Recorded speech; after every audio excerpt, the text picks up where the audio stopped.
Hi folks, I'm FloridaMan. I'm a player on the Play Diplomacy website and a lover of the game of diplomacy. It's been a while since I posted on here, but I'm hoping to make a comeback, so here is the first long-awaited video of my return. It's an after-action report, specifically my recollections of a game I played on the Play Diplomacy website that concluded in late 2019. I wasn't one of the game's initial players, but rather took over a surrendered position after the Turkish player left.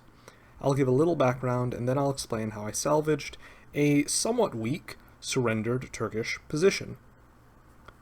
So in spring 1901, a player with the screen name Lord G20, or Lord G2020, is playing the Turkish position. Rather naturally, he reaches out to both Austria and Russia early on, and he pledges to work with each of them against the other. The game starts with some pretty standard opening moves in the east, except that Russia moves to Livonia, and Austria gets into Galicia instead of being bounced. By fall 1901, the situation is still surprisingly normal. Russia has moved south to focus on Austria instead of opening further north, because Austria is clearly threatening him. France is doing something weird, with a unit he moved east, but other than that, the eastern situation looks fairly straightforward. Turkey builds another fleet, since he acquired the usual Bulgarian center, and then 1902 comes and everything changes.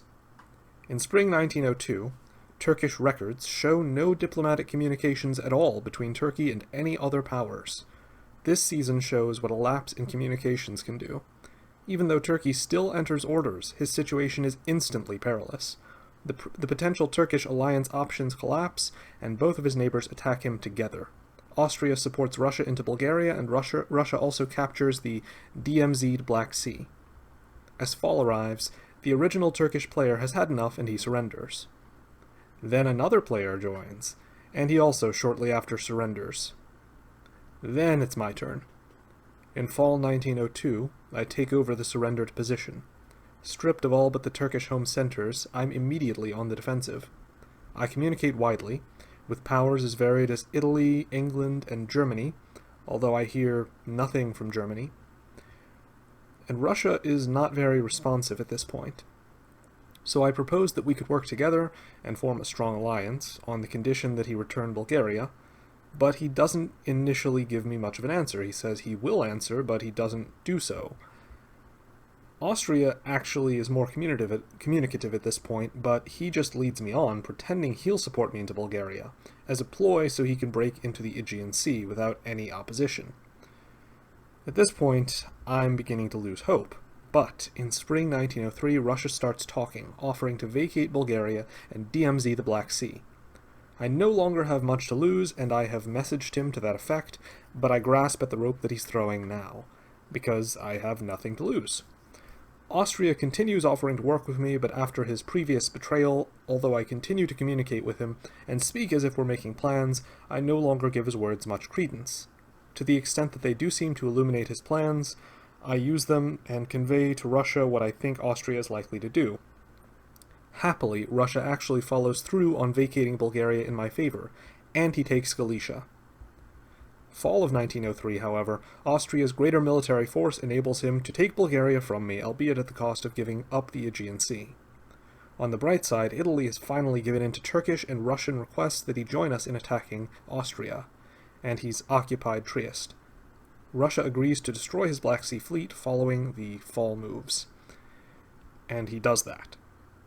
Spring 1904, Russia does much of the fighting around Austria on his own, while I shuffle into position to retake Bulgaria. With fall 1904, I successfully retake Bulgaria, and following setbacks on all fronts, the Austrian player actually surrenders. After that, Italy becomes instantly worried that Russia will solo. I share his concerns, and I say so, but a new Austria immediately takes power to counterbalance Russia. With a new Austrian in power, but Italy still kind of worried about Russia, and me also worried about him, I ask for support into Romania. Unfortunately, the new Austria doesn't really agree to it, or to anything concrete as far as I can tell with anybody. He says he's going to work with whichever of us, between Russia and I, is the highest bidder for his services, and I don't know what that means. I suppose that wasn't either of us, because Russia and I continue working together, and we more or less finish Austria off immediately. With fall 1905, I occupy Greece and Serbia, while Russia positions himself to help me against Italy and begin taking centers in the west. With spring 1906, Italy has surrendered, apparently giving up in response to the overkill amount of aggressive force that we have now. France is the only one seeking really to defend against our advance westwards, except sporadically for England, but the West remains divided and unable to coalesce behind the French defensive effort. Fall 1906, although France makes great strides in his efforts to defend against Russia at sea, he and Germany continue to oppose each other, with the result that Russia takes Munich, while I continue to advance against the surrendered Italian. Spring 1907, I move some units toward Russia, and I begin to move units past the surrender to Italy, because France is the real problem now, but France also moves units into place to block my advance. If he hadn't done this, I think there's a good shot that I would have soloed, considering that I was both prepared to invade Italy and trying to move into position to snag French centers, and that I had some armies next to my border with Russia. However, fall 1907 comes, a new Italy takes the helm and promises to help me surpass Russia in power and become the second in command in an alliance with me. And while I consider it, because I have been trying to find a good opportunity to make a run for the Solo, and I have already moved some units into place to potentially attack Russia, the truth is that after this year or so with a surrendered Italy, the current Italy doesn't have much to offer. He's on the verge of being surrounded on all sides by my units. So I continue invading, and France, as I suspected, keeps me from advancing against him. In 1908, I finish off the Italian, and the western defenses break down completely. From there, Russia and I obtain a 2-power draw between the two of us, which is a good thing, because I think he was closer to getting a solo at that point than I was.